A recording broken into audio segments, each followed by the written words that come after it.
Assalamualaikum warahmatullahi wabarakatuh.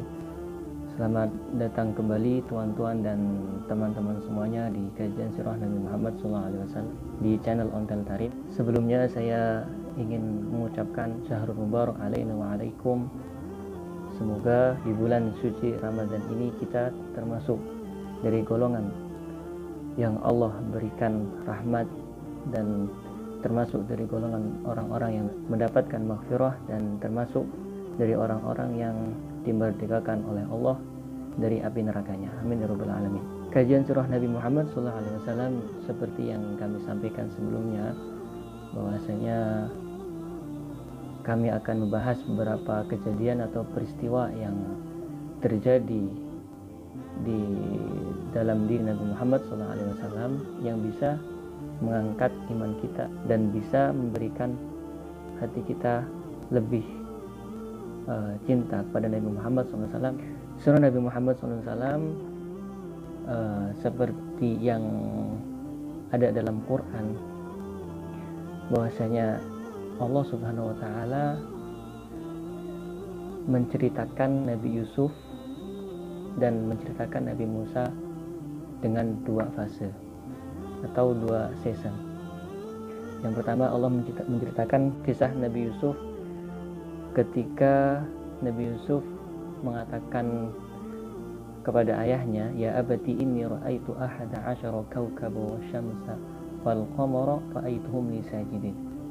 Ini adalah fase awal Nabi Yusuf diceritakan oleh Allah Subhanahu wa Ta'ala di Al-Quran.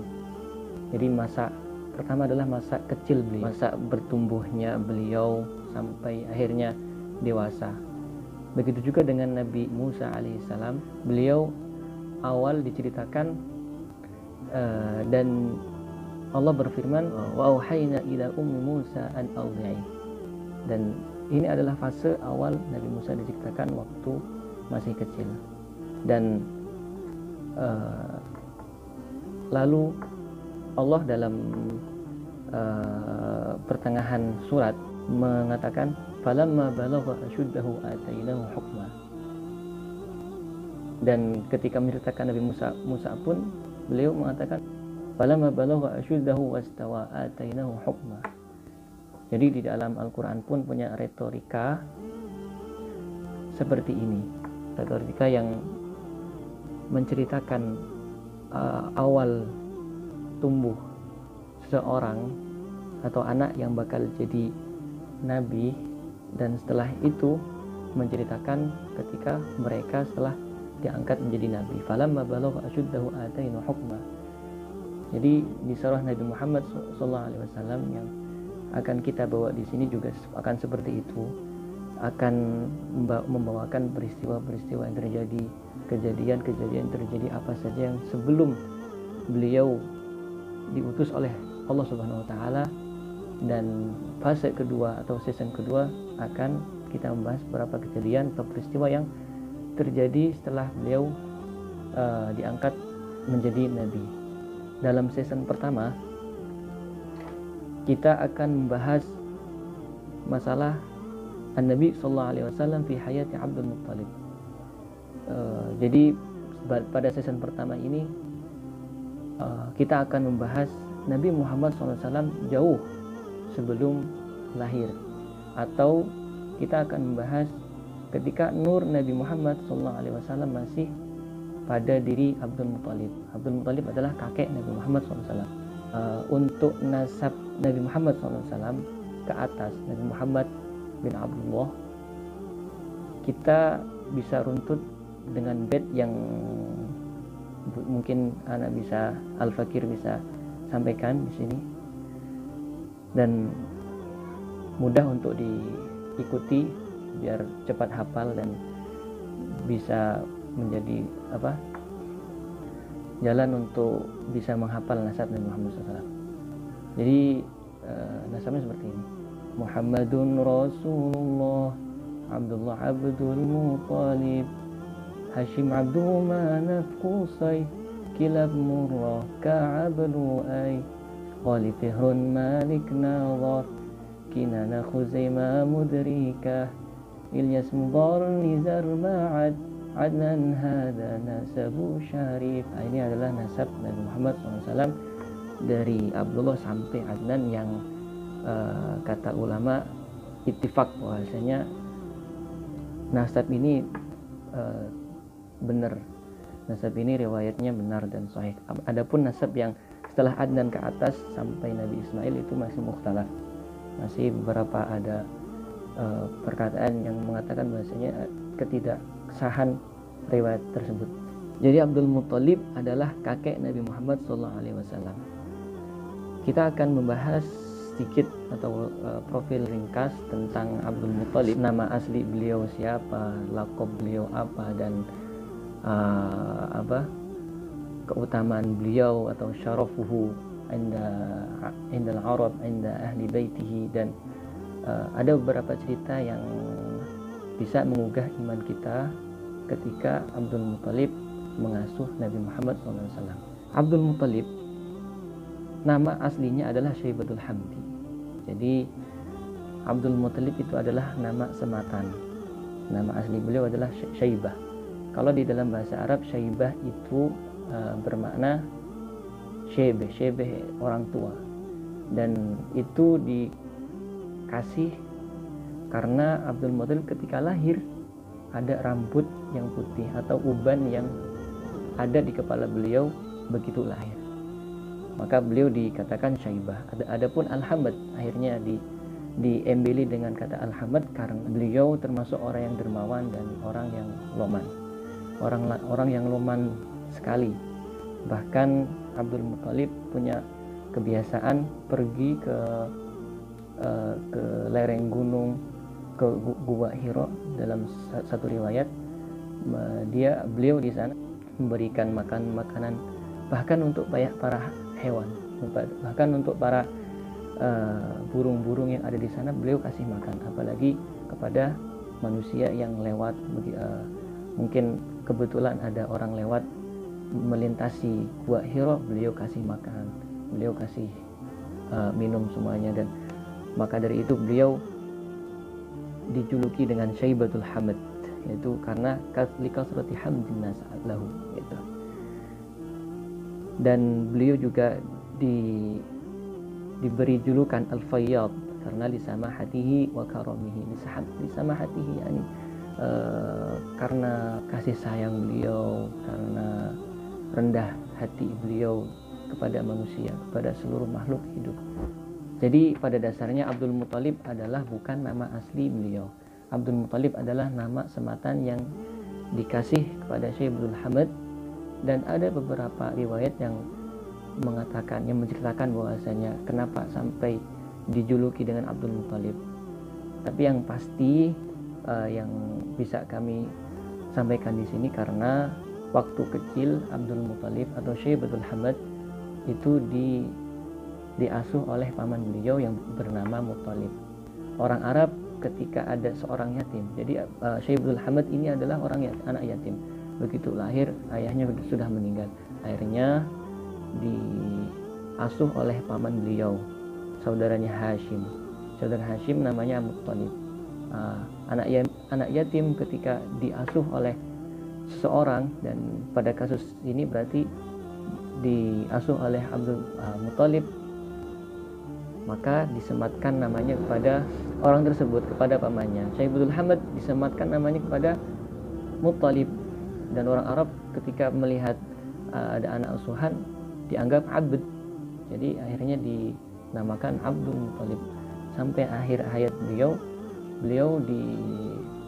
terkenal dengan julukan Abdul Muthalib. Bahkan kita mengetahuinya Abdul Muthalib bukan Syaibatul Hamd. Jadi seperti itu. Beliau adalah termasuk orang yang khalifah atau seseorang yang ditunjuk untuk menggantikan Muthalib waktu zamannya. Jadi dulu orang Arab itu karena ada Ka'bah Musyarrafah yang berada di sana, orang zaman dulu udah ada ibadah haji, dan khidmat al-hujjaj waktu zaman dulu pun seperti sekarang. Jadi ada turun temurun tugasnya. Abdul Muthalib termasuk orang yang